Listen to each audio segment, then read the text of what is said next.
disgruntled who is meeting people with long beards who don't know where they are going. So let's not discuss Wamunyoro. Wamunyoro is a good village. It's only one man who don't know where he is going or where he is coming from, who is disgruntled and he doesn't know where he is going or coming from. Thank you, Mr. Speaker. Mr. Speaker, I want to thank the Member of Parliament for Madeira for informing me that Wamunyoro is a very good place. You know, I have not visited Wamunyoro yet. I need to pay a courtesy call to him so that I can see how good Wamunyoro is, Mr. Speaker. But Mr. Speaker, why am I using Wamunyoro as an example? Mr. Speaker, I cannot travel from a place called Migori in Wothorumo or Wothogik all the way to Wamunyoro so that I can get government services. I must get government services nationally. The minister must come to my place in Gorjope so that he can serve me in Gorjope, not me to go to Wamunyoro, Mr. Speaker. That is why we retired someone to Wamunyoro. And I'm sending a warning to the cabinet secretaries that if you take the behavior of Wamunyoro, if you want to serve only Wamunyoro people, we will sack you. We will impeach you. You must serve all Kenyans. And if you want to serve only your local people, become an MCA. That's where local people, the ward where people are served, Mr. Speaker. Because, Mr. Speaker, there are people who think they have become cabinet secretary to serve their region, or to serve their community, or to serve their tribesmen. No. Cabinet secretary is a national position. If you want to remain as a CS, you must remain national, Mr. Speaker. And I know these three whom we are approving today, they are experienced. These are people, these are national leaders who have served all kinds of Kenyans, because you know Nakuru, almost every community of this country lives in Nakuru. Even in Kiambu nowadays, because it's becoming an extension of Nairobi, many communities stay in Kiambu, Mr. Speaker. These are the kind of leaders we want to have in cabinet. And let me congratulate the president, Mr. Speaker, because in terms of diversity, I don't think there's a president who has gotten it right more than President Ruto, Mr. Speaker. Very few communities now are not on the table of the cabinet, Mr. Speaker. All communities are almost there, Mr. Speaker. Anywhere, any county of almost has a representative now in the cabinet, or in the executive for that matter. That is the kind of country we want to build. That is why ODM has sent experts to the broad-based. And we have more experts to send, Mr. Speaker.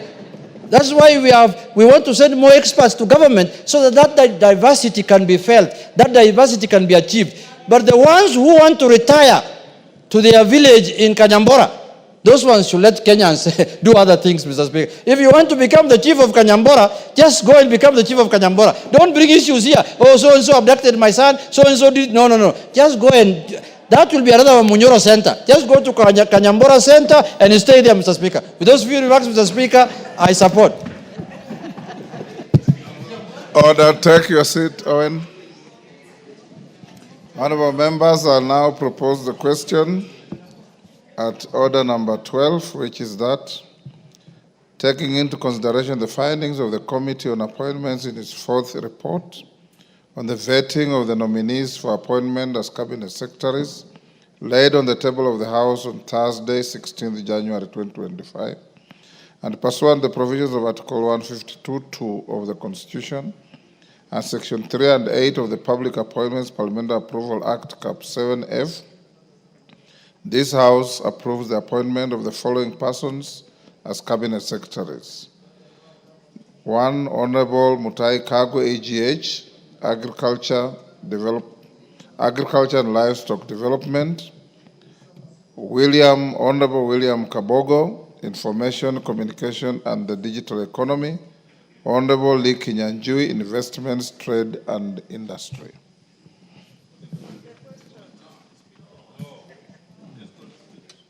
Yes, Wangwe. Thank you, Honorable Speaker. Honorable Speaker, allow me to first and foremost support this motion of consideration for the appointment of the cabinet secretaries. And Honorable Speaker, thank the President for taking his time and getting the right candidates for this position. Honorable Speaker, I have a view that the three candidates, and I will enumerate in particular the Honorable Muturi Kagwe, whom I happen to have interacted with prior to this appointment. And Honorable Speaker, I find Honorable Mutahi Kagwe as a very strong candidate for this appointment and feel the performance he displayed, Honorable Speaker, during his position as the Cabinet Secretary in charge of health shall follow suit. The only thing I would wish to comment and recommend to the Cabinet, to the Honorable Mutahi Kagwe, is, Honorable Speaker, to know that all of us are looking forward to him to put agriculture as a sector in order. We want to see, Honorable Speaker, a situation where the aspiration of the President to make sure that sugarcane farmers, Honorable Speaker, are able to earn bonus be fulfilled, Honorable Speaker. We want to see a situation, Honorable Speaker, that the brokers in between, the people who would want to affect the chain of distribution in terms of agriculture, Honorable Speaker, is dismantled. We want to see, Honorable Speaker, that Honorable Mutahi Kagwe puts his foot down to see that, Honorable Speaker, we don't get fertilizer that is in doubt. Let the government agenda, Honorable Speaker, to give us the fertilizer at 2,500 be implemented and even come more lower. But, Honorable Speaker, we get the right fertilizer for our input. Honorable Speaker, we want to see that the marketing of our product in terms of how to sell it and where to sell is opened more, wider and wider. So that, Honorable Speaker, we see as farmers all what is good to be implemented. And, Honorable Speaker, I want to say that we are now implementing the sugar bill, Sugar Act, and I would want to request the Honorable Mutahi Kagwe, should this House consider and approve his nomination, Honorable Speaker, let him make sure that he concludes what has been started, so that, Honorable Speaker, we get the sugar sector be very much independent and implemented. Honorable Speaker, speaking on Honorable Liki Nyanjui, I had a privilege of working with him, Honorable Speaker, especially during the previous campaigns, and I found, Honorable Speaker, Honorable Liki Nyanjui as a very astute member of any organization. And him, Honorable Speaker, having been a governor, it's important. I thank him and say, Honorable Speaker, the docket that he's being bestowed on investment, trade and industry is not a small docket, Honorable Speaker. It's a docket that balloons the economy of our country. All what we manufacture, Honorable Speaker, must get the destination, and all what is possible to invest, Honorable Speaker, any small-scale person relies on this docket, Honorable Speaker. We want to see him working hand in hand with the National Treasury to open up the sectors that we need to supply our products. Let us open up the industry the manufacturing sector, so that, Honorable Speaker, we don't just say we want our youth to get employment. Let our youth, Honorable Speaker, get very good employment, especially where foreigners and those people with money can invest in good industries to add value on our produce. As an agricultural economy, Honorable Speaker, we must have where to add value to our produce, and that is where Honorable Liki Nyanjui is going to come in. Honorable Speaker, on the front of ICT, under the Honorable William Kabogo, I don't have a benefit of having worked with him, but having felt him as a governor of Kiambu. He was a forthright, and as well as a member of this House, Honorable Speaker, you could see, I went to the Hansard, and you could see, Honorable Speaker, how astute Honorable Kabogo was on the floor, and how astute, Honorable Speaker, he could force and push issues. We want him, Honorable Speaker, to push that Kenya moves to the next level of ICT. Let us not just be manual, mechanical, rather, Honorable Speaker, move to the next global frontier. Honorable Speaker, we must look at the issue of the internet supply. We must look at the issue of communication. We must look at the issue, Honorable Speaker, that internet is not meant for disabuse. Honorable Speaker, internet is meant for communication. It's not meant for ridicule. Let Honorable Kabogo come in and know that he should be able, Honorable Speaker, to put the provisions as they are supposed to be, so that we have a fair play, so that let everyone who is using the internet use it within the law. It's not an issue of the youth. Many a times, Honorable Speaker, people have said the youth are abusing the internet. That is wrong. Even the elderly, Honorable Speaker, when they speak on the internet platform, they must inform each other rather than abusing each other. Therefore, Honorable Speaker, these nominees stand a good chance, and I will want to say, Honorable Speaker, we approve them so that we all move forward as a country and get our spaces replaced. Thank you, Honorable Speaker, and I support. Bowen.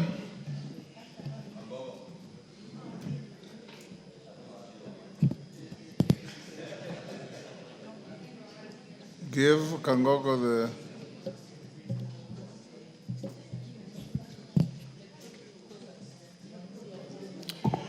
Okay, thank you, Mr. Speaker, for giving me this opportunity to support the three nominees, Mr. Speaker, for the Cabinet Secretary's position.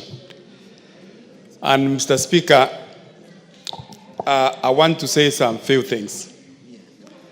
Starting with the Honorable Kakwe, Mr. Speaker, I want to support this nomination as a Cabinet Secretary.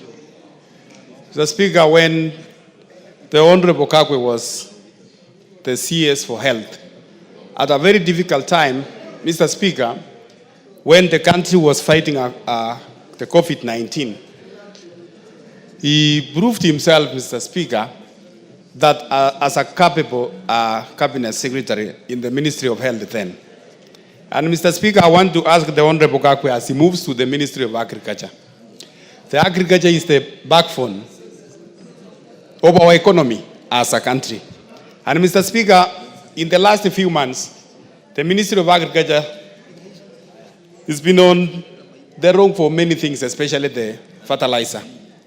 Mr. Speaker, the harvest which we currently many farmers harvested some few months ago, some of them were affected because of the fake fertilizers which was there last year. Mr. Speaker, we want to ask the CS nominee that as he takes over the ministry, once he is approved by this House, to make sure that the Ministry of Agriculture becomes the backbone, Mr. Speaker, and supports the farmers of this country to produce enough for this country. There is no need, Mr. Speaker, when we have almost majority of Kenyans, 90% of our people, they are farmers, and they are getting a little support from the government. Mr. Speaker, the issue number 2, the cartels we have in Ministry of Agriculture, they are quite a number. You will find that farmers, there are so many middlemen. In coffee, in tea, they are not benefiting from their produce. So we want to seek that the Cabinet Secretary, once he's in that office, is able to help the Kenyan farmers. Mr. Speaker, the issue of ICT and the Honorable Kabogo, if it's approved by this House, I think ICT is an emerging technology, Mr. Speaker, and there are so many challenges, from fraud to hacking to so many things. And there is need to regulate actually the industries. There is a lot to be done in the industry to make sure that the new ICT, the digitization in the country, they are used for the benefit of the people and the young people, and it is not a platform for abuses. It's not a platform for people to make illegal activities. And Mr. Speaker, finally, the Honorable Lee Kinyanjui, we want also to support him in the Ministry of Trade. The trade, Mr. Speaker, our import and export, Mr. Speaker, determines also our balance between a shilling and the dollar. So when we have a lot of export, Mr. Speaker, as a country, you will see that we will benefit from the business of foreign exchange. And currently, I think as a country, we are importing more than what we are exporting. So we expect that the League Nyanjui, when he comes in, he will take up the ministry to the next level to benefit Kenyan traders. Mr. Speaker, I support the three nominees.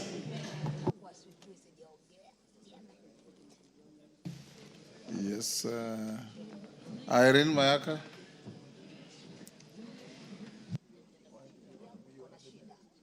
Thank you, Honorable Speaker.